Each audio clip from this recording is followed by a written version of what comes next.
Hi Bumblebees, so I have a special treat for you. We have lots of fun centers to do today, so I wanted to do a few of them with you. But before we do some of them together, I have a fun little story that I want to read to you quick.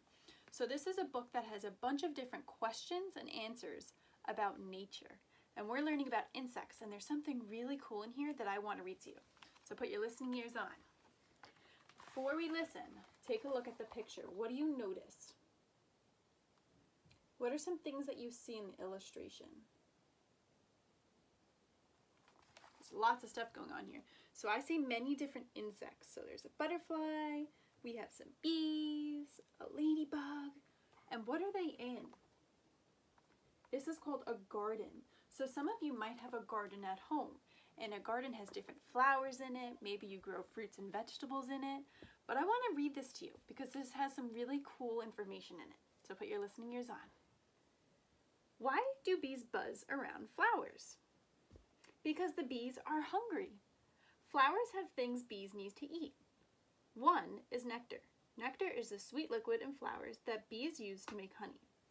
Flowers that smell sweet and have bright colors often have a lot of nectar, so bees like them best. Did you know butterflies also drink flower nectar? And they love sweet-smelling flowers. So bumblebees, is it a good thing to have insects and bugs in your backyard or in your garden? Yes, it's a really good thing. So we want to welcome bugs and insects into our garden. So to do so today, we are going to make our own bug house. So I made one already that I want to share with you. This is my bug house, and I wrote welcome so we could welcome the bugs. And I made a little door for them to go in, and I put some hearts on there, my favorite. And I wanted to show you how I made this. So one way, I used a cake box. So something simple you might have in your house. An old cake box that maybe you already made the cake and you're throwing the box out. So why not save it and make your bug house?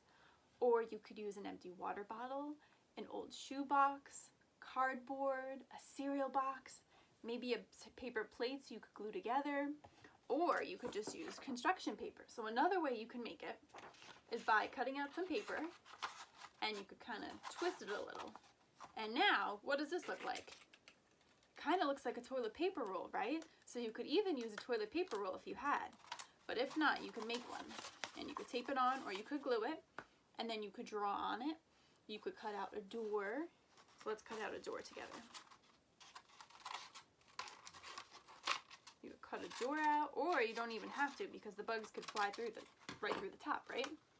And if you have some stickers, I have lots of stickers, you can stick on some stickers to make your house cute and friendly, because we want to be friendly and welcoming. And now you have your own little bug house. And you could put your bug house in your garden.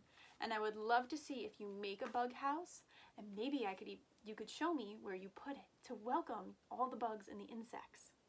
Okay, and I don't want you to forget, if you have other arts and crafts at home to make your house, you are more than welcome to use it.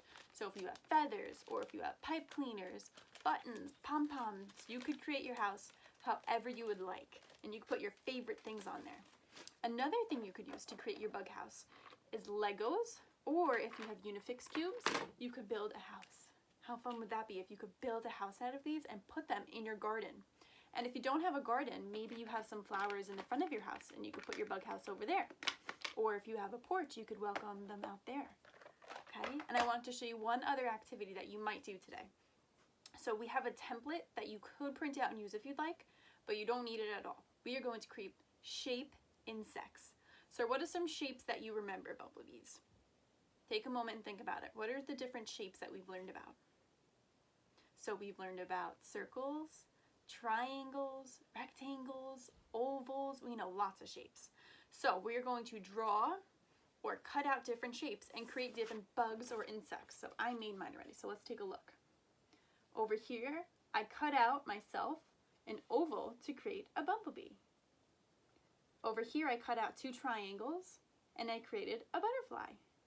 What shape did I use down here for this little guy? I used two, can you tell? Two squares. And what did it make? A rectangle. And then over here I did the same thing. These are actually two squares and I glued them together to create a rectangle. How cool is that? So bumblebees, you could create your own shape insect. And if you'd like, you could try to label them. So over here, I would write oval. Over here, I would write triangle. Down here, I could write rectangle. I could write rectangle over here too.